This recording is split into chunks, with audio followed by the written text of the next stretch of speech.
On your Education Watch, Alberta elementary students got a little extra help today.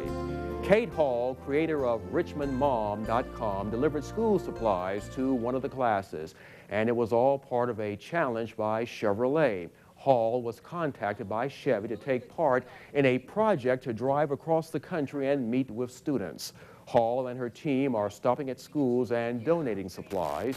Their visit included Ms. Thomas' class at Alberta Elementary School. And as you may recall, Alberta Elementary was hit by the April 27th tornado. Ms. Thomas' class created art projects for the other classes, and Hall says the team was very excited to visit the children in Tuscaloosa.